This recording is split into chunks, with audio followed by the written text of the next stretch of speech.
My beloved child, when the sun stretches her arms and begins to rise above the hills, when the dew still clings to the petals of the lily and the world is hushed in a holy silence, there is a sacred moment, a pause, a breath, a whisper from eternity. That moment, my dear, is not meant for scrolling through devices or stumbling into chaos.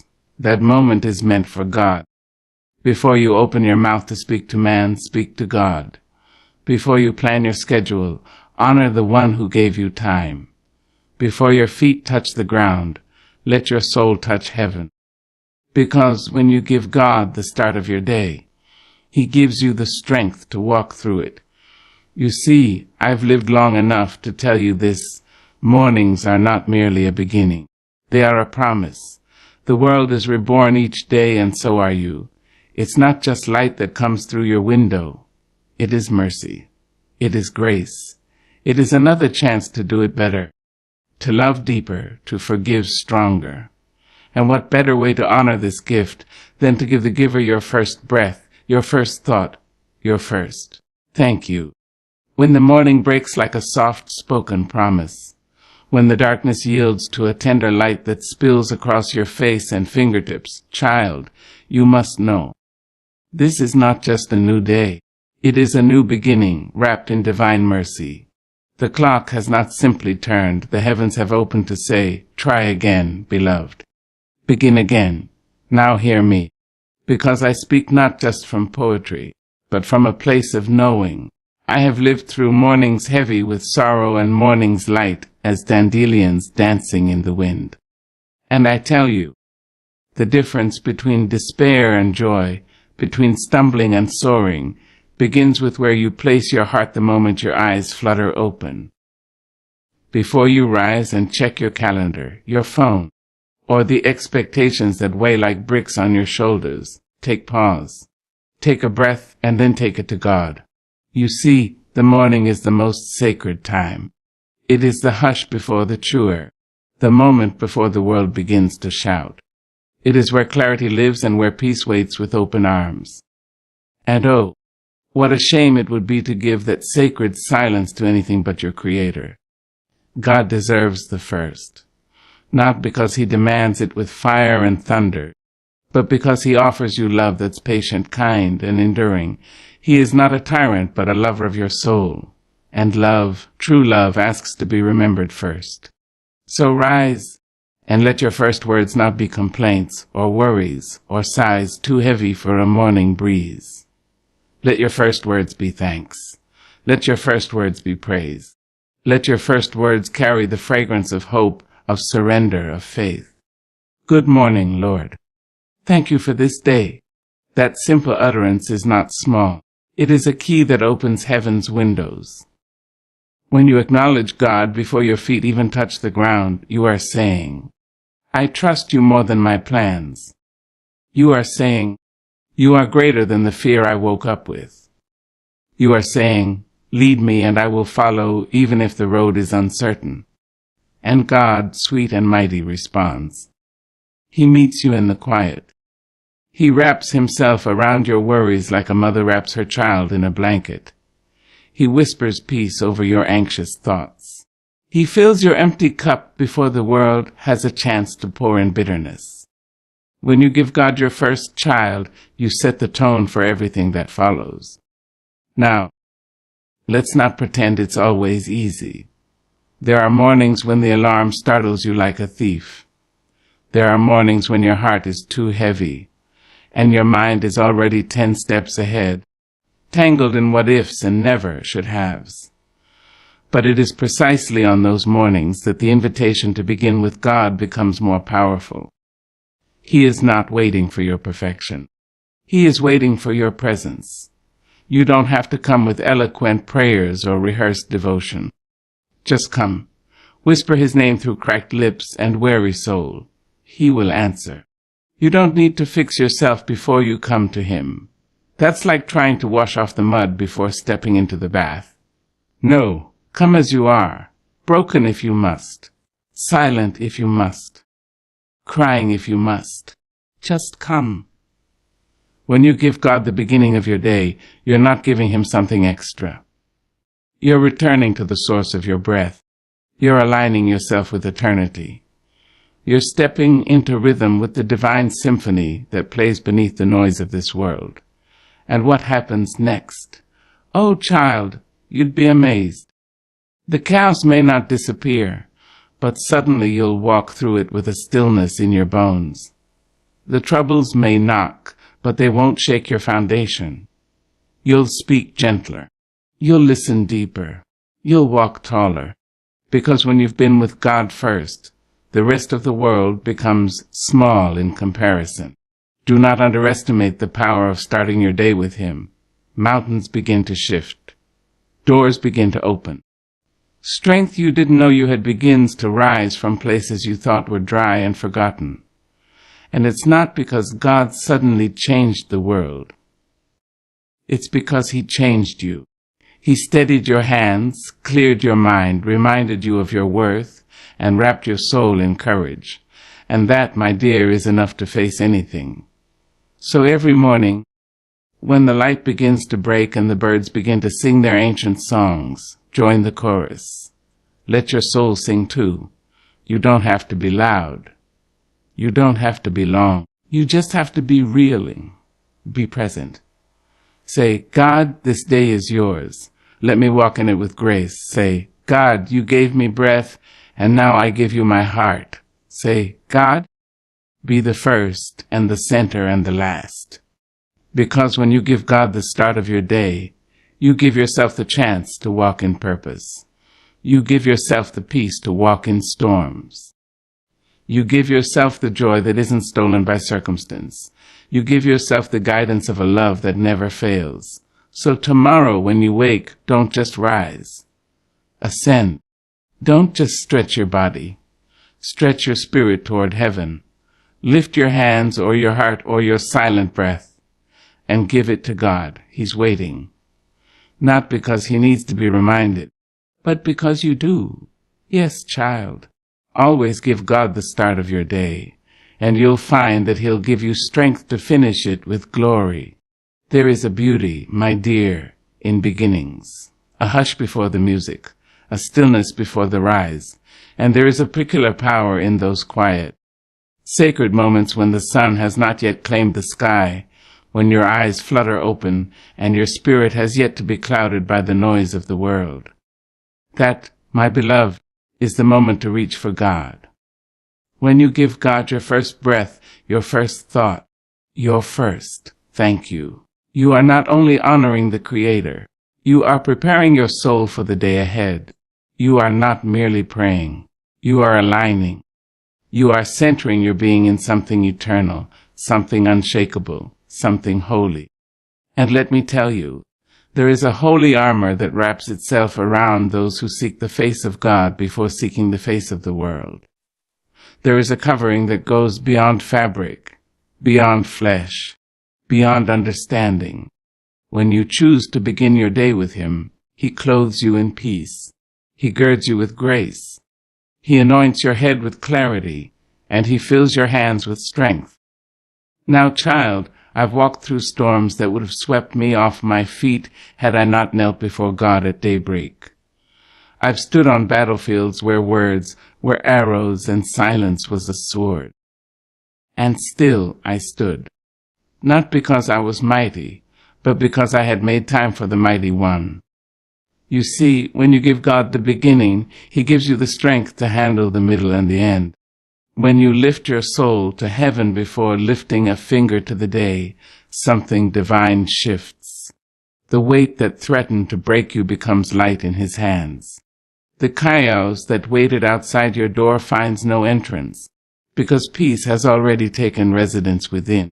And let me say this, you don't need to come with polished words or grand declarations. No, baby, God is not looking for eloquence. He is looking for sincerity. For humility, for a heart that says, I can't do this alone, Lord. Walk with me. When you whisper that morning prayer, even if your voice trembles, even if the tears have already come, God hears you. He leans in close. He draws near to the brokenhearted, and He builds strongholds for the faithful. You give Him the start of your day, and he builds the rest on a rock that no man can shake. It's a holy exchange, you see. You give God your first, and he gives you his best. Your sleepy eyes open and say, "Here I am, Lord." And heaven responds, "Here I am, child." You don't step into the world alone. You step into it guided by the very hand that parted seas, that calmed storms, that healed wounds with just a word. That same hand rests upon you when you rise in reverence. And don't let the world trick you into thinking that morning devotion is just a routine for the righteous. No. It's a lifeline. It's the breath that sustains you before the noise of life tries to drown you out. It's the light that guides your feet before you've even taken your first step. When you rise and give God your first, you silence the lies before they start. You tame the fear before it grows. You shut the door to confusion and open the window to wisdom. That's why the enemy fights your mornings so hard. He knows the power of a woman or man who begins their day in God. He knows that once you've put on your armor of praise, once you've dipped your tongue in prayer, once you've been wrapped in divine light, there ain't no force in hell that can stop you. So don't give away your mornings to worry. Don't let stress steal what was meant to be sacred. Don't allow routine to make you forget the reason. Start each day as if you are standing on holy ground. Because you are. Every morning you wake up is not a coincidence. It is a gift. It is an offering. It is an open door that heaven has extended to you once more. And how you enter that door matters. Enter it with thanksgiving. Enter it with expectation. Enter with humility. Enter it with God. Don't wait until the problems arise. Don't wait until the storms rage. Don't wait until the burden is too heavy. Start with him. Start for him. Because when you start your day in prayer, you start with power. There is something unexplainably sweet about a soul that rises before the sun and says, "Father, I'm yours. Keep me. Use me." That soul walks differently. That soul speaks differently. That soul shines even in the shadows. You want to know how the saints of old endured. How your grandmother, with her aching knees and tired back, still managed to smile in the face of struggle. It wasn't luck. It wasn't money. It wasn't education. It was that she knew how to begin her day with God. That old woman rose with the dawn, knelt by her bedside, and whispered names to heaven. She poured oil over her day before it had the chance to turn bitter. She spoke life over her family before the world could speak death. She laid a foundation that no storm could crack because she understood the power of putting God first. And now, I tell you, carry that legacy. Be the one who begins with the divine. Let the world call it strange. Let them say you're too spiritual. Let them call you old-fashioned. You just smile because you know there is strength in surrender. There is power in praise. There is victory in reverence. When you give God the beginning of your day, you are saying to the universe, "I know who holds my future."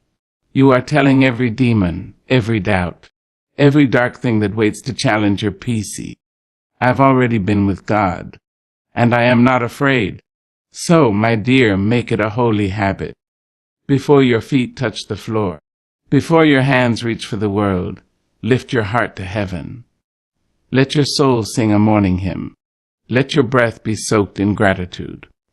Let your spirit speak before your schedule does. Because when you give God your first, he will give you strength, grace, and light. To walk the day with confidence, to fight the battles with courage, and to rest at night in peace. There is something sacred about giving, not the kind of giving that's done in public for praise or applause. No baby. I'm talking about that quiet, intentional, deeply personal giving, the kind you do when no one is looking but heaven. That kind of giving is the trust kind. And among all the gifts you can offer, there is one that ripples into every corner of your life, giving God your best. Now we live in a world where leftovers have become the norm. We give our energy to everything and everyone. We pour out ourselves into deadlines, distractions, disappointments. We rise each morning and chase business like it's a blessing. But when the dust settles and the rush fades, what do we offer God? A tired prayer, a rushed whisper, a distracted nod. Oh, child, that's not how it ought to be. God is not your afterthought. He is not the last seat at your table. He is not the one you visit when you've run out of other options. No, beloved, God is the breath that fills your lungs, the love that wakes you up, the power that walks beside you, and the mercy that carries you when you can't walk yourself. He deserves not what is left over, but what is first, what is pure, what is best. There is a rhythm to reverence, a beat to belief. And when you begin your day by giving God your best, your full heart, your clear mind, your honest soul, you step into that rhythm. You walk in step with the divine. You see, when you rise in the morning, before the world has put its fingerprints on your thoughts, before the headlines shake your faith, before your schedule screams for your attention, that moment is rich with purpose. That's when your offering is untainted. That's when your praise is pure. That's when your gift is most powerful. Don't save your praise for after the storm has passed. Don't wait to call his name once you've climbed out of the valley. Start with him. Give him your morning joy, your morning tears, your morning breath. Let your first inhale be worship. Let your first exhale be trust. Because giving God your best doesn't mean waiting until everything is perfect. It means offering your heart in the mess. It means praying when you don't have the words. It means singing when your voice shakes. It means trusting when your world doesn't make sense. That, my dear, is your best. And God honors that. Now, don't confuse best with performance. You don't need a stage. You don't need fancy words. You don't need to sound like the preacher or the poet. All you need is truth. A truth that rises from the deepest part of your being and says, Lord, I give you all I am. Not what I've perfected, not what I've polished, but what is real. There is something so powerful about realness. When you give God your best, you're not giving him the filtered version of you. You're not giving him what you think he wants. You're giving him you, the raw, unedited, wide-open version. And that, child, is the gift that reaches heaven. So don't hold back. Don't shrink your praise to fit the mold of tradition or routine. Don't hide your need behind pride. Don't tuck your pain behind a smile. Bring it all, lay it bare. That's your best. Think of the widow in the scriptures who gave just 2 small coins. It wasn't much in the world's eyes. But in God's eyes, it was everything.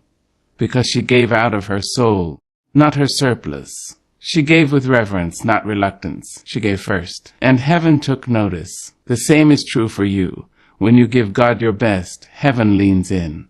Angels hush. Grace begins to flow. Doors begin to open. Peace begins to settle. But when you give God your leftovers, what's left after your energy is spent, after your time is gone, after your joy is drained, it's like offering cold ashes instead of fire. It's like giving bruised fruit instead of the harvest's first bloom. God isn't looking for perfection, child. He's looking for priority. Ask yourself this: does God get the first beat of your morning or the last breath of your night? Does he get the whole heart or just the piece that's left after the world has had its way with you? The answer isn't meant to shame you. It's meant to wake you. Because when you begin to give God your best, you'll see that your best becomes better. Your mornings carry more joy. Your steps feel more steady. Your words hold more weight. Your peace becomes unshakable. There is a richness that comes when your soul is aligned with heaven, and that richness cannot be bought, faked, or borrowed. It is born out of devotion, out of reverence, out of love. And love, true love, doesn't give what's easy. It gives what matters. So give God the best of your words. Let them be soaked in gratitude and faith. Give him the best of your time, offering the morning when your mind is still and the world hasn't yet pulled you away. Give him the best of your intentions, not only to be blessed, but to be a blessing. Let your life become an offering. Let your day begin at the altar. Let your soul rise before your body does and say, "This is yours, Lord. This time, this moment, this heart." You don't need to wait until the stage is set. Right where you are, your kitchen, your bedside, your car seat in the early dawn. That's holy ground when God is present. And when you give him your best, the sacred visits the simple. The miraculous walks into the ordinary. So don't offer God what's left after the world has used you up. Offer him your best. Because when you put him first, he turns broken things into beauty, ashes into anointing, mournings into miracles. Yes, my child, give him your best. Not because he needs it, but because you do. And in return, he will give you a life soaked in purpose, lit with peace, and carried by grace. There is a rhythm to life, child, and each day plays its part in the symphony of your becoming. Just as the sun rises in quiet obedience, just as the tides roll in and roll out with the dignity of the moon's command, so too does your soul long for order, a divine order. And nothing, no nothing, orders your steps quite like beginning your day with the Lord. There's something powerful, something holy about the start of a thing. The start carries intention. The start holds the seed of everything that will come after. If you plant love in the beginning, joy will bloom in the middle and peace will guard you at the end. But if you begin with fear, or anger or distraction, your harvest will carry that weight too. That is why, my sweet child, the first moments of your day are not just minutes. They are miracles in waiting. What you do with them determines the posture of your spirit. And when you give those first few moments to God, when you whisper his name into the dawn, when you open your heart before you open your emails, when you kneel before you rise, he takes those moments and breathes upon them. He multiplies them. He sanctifies them. And the rest of your day falls in line. You see, a day that begins in the presence of God walks with a different kind of grace. Troubles may still come knocking, but they won't knock you down. People may still try to steal your joy, but it won't slip from your hands so easily. Because you've already built a foundation, and baby, when the foundation is divine, no storm can shake the structure. You walk different when you've talked with God before you've talked with anyone else. You carry yourself with a holy steadiness. Your feet move with clarity. Your heart beats with compassion. You don't respond to every insult. You don't react to every shadow, because your spirit has already been fed by the light. Now don't get it twisted. This ain't about performance. This ain't about religion wrapped in rules. This is about relationship, about communion, about leaning in close to the one who knows you best and loves you most. When you start your day with him, he doesn't just guide your schedule. He guides your spirit. He doesn't just bless your tasks. He blesses your thoughts. He doesn't just give you strength. He gives you peace that makes no sense to the world. And Lord knows the world will try to rob you before you even step out the door. The noise, the pressure, the endless to-do lists, the small heartbreaks, the big fears. They all line up, waiting to knock on the door of your soul. But when God is already there, already sitting in the center of your day, they have no place to land. You start with God, and you don't just survive. You rise. You rise above the chaos, above the drama, above the temptation to rush or worry or snap.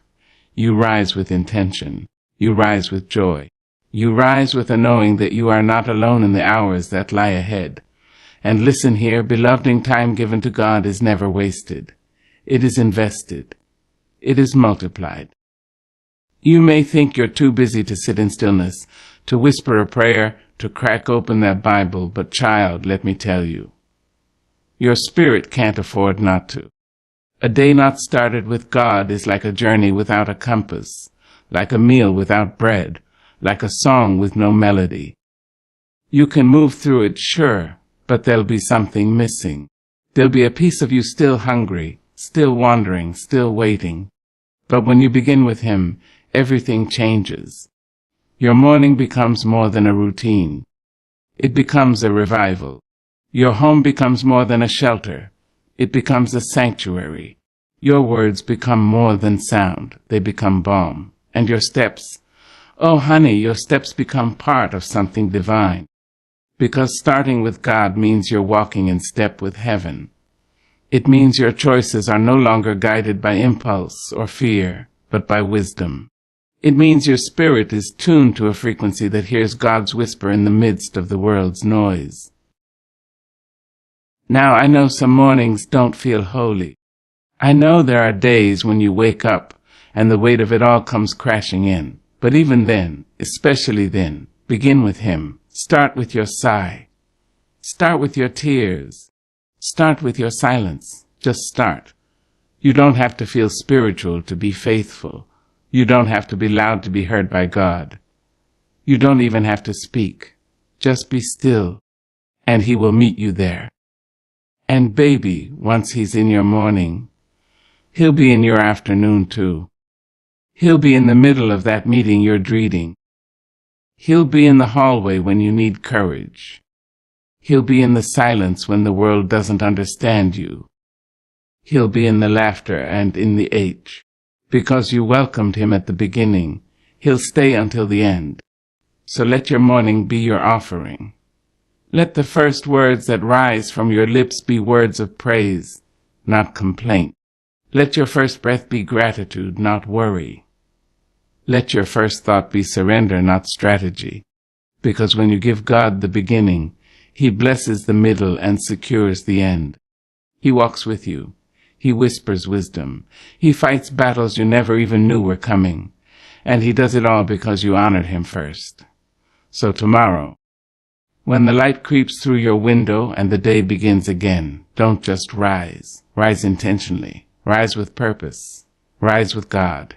Start with Him, and I promise you, He'll finish the day with you. He'll carry you when you're weak. He'll calm you when you're restless. He'll guide you when you're lost. And He'll rejoice with you when you win. Start with Him, and you won't just go through your day. You'll grow through it.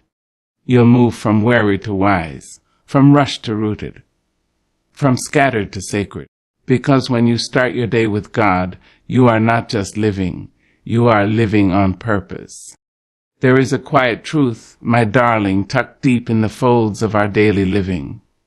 A truth that too many overlook, too many forget, and far too many abandon in the hustle of the world.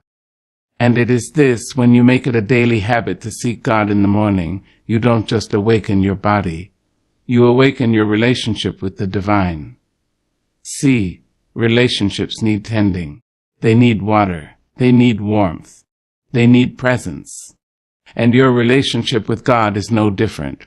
You cannot build intimacy with absence. You cannot hear His voice if you do not lean in close. You cannot feel His arms if you keep running past His embrace. But oh, child, when you rise each day with a yearning for heaven, when your first thought, your first whisper, your first breath belongs to the Lord, you build a bridge between earth and glory, a pathway between the dust of your life and the majesty of God's heart. And that bridge, walked daily, becomes a sacred road that leads you not just to blessings, but to belonging. Each morning is a chance to draw near. Each morning is a call to come closer. Each morning, God waits, not in impatience, not in demand, but in love. He waits not because He needs your words, but because He longs for your presence. Yes, my dear, the Creator of the stars desires your company. Imagine that. This is not religion, this is relationship. And relationships are nourished in the regular, in the everyday, in the rhythm of repetition. A husband and wife grow in lot not only through grand gestures, but through quiet conversation, through shared mornings, through the sacredness of time spent. And so it is with you and God. When you make seeking Him a habit, something happens. Oh yes, something happens. You begin to recognize His voice, not just in church pews or preachers' words, but in the wind that brushes your face, in the birds that serenade the dawn, in the way your heart skips when He whispers, I am here. That kind of knowing, child, does not come in a rush. It comes in the stillness of repeated mornings. It comes in the kneeling when no one is watching. It comes in the choice to show up every day, even when the skies are gray, even when your heart is tired, even when your faith is small. Because let me tell you, faith grows best in the soil of consistency. 1 day becomes 3. 3 days become 7. A week becomes a month. And before you know it, you're not just visiting God, you're dwelling with Him. He becomes not just your Savior, but your friend. Not just your provider, but your confidant. Not just your Lord, but your daily joy. And you'll begin to see it too, in the way peace settles on you like morning dew, in the way strength rises in you like the sun, in the way wisdom finds you even in silence. That's what happens when you give God your mornings faithfully. Not perfectly, but faithfully, day by day, word by word, breath by sacred breath. There will be mornings when the world feels too loud and God feels too far. There will be days when your prayers feel dry and your spirit feels dull. But press on, child. Press in. Keep showing up. Because relationships are not always fireworks and fanfare. Sometimes they are quiet, simple, and still. And that stillness is holy too. God is not measuring your eloquence. He is watching your heart. He is not grading your prayers. He is receiving your presence. He is not counting your words. He is counting your devotion. And oh, what power lies in devotion. Devotion is what carried our grandmothers through the days of no options. It is what gave strength to our ancestors who woke up before dawn, bent tired knees, and still managed to whisper, Thank you, Lord. It is what kept the weary soul from giving up and the broken heart from staying shattered. Devotion is not dramatic, but it is divine. So if you want to hear Him more clearly, seek Him more often. If you want to know Him more deeply, meet Him more faithfully. If you want to love Him more fully, greet Him each morning like a long-awaited friend. Don't wait for Sunday. Don't wait for a crisis. Don't wait until you're empty. Come to Him full of breath, full of life, full of questions. Come messy. Come real. Come honest. Because when seeking God becomes your habit, His presence becomes your home. And in His presence, child, there is fullness of joy. In His presence, there is peace that surpasses understanding. In His presence, there is strength for the weary and hope for the hopeless. In His presence, chains break, fear flees, and love abounds. So rise each day with a purpose bigger than your plans. Rise with a hunger that no breakfast can satisfy. Rise with a yearning for more than the world can give, and give that yearning to God. Let your first moments be holy. Let your eyes open not just to light, but to light. Let your feet hit the floor with praise. Let your heart beat to the rhythm of worship. Let your soul declare, This is the day the Lord has made, and I will rejoice and be glad in it. And soon, your days will not just be busy, they will be blessed. Your routines will not just be ordinary, they will be anointed. Your mornings will not just be early, they will be eternal. That's what happens when you make a habit of seeking Him. So come, child, come every day, come as you are. Come because you need Him. Come because He wants you. Come because each morning is not just a reset. It's a reunion with the one who never left. And in that reunion, you will find everything your soul ever longed for.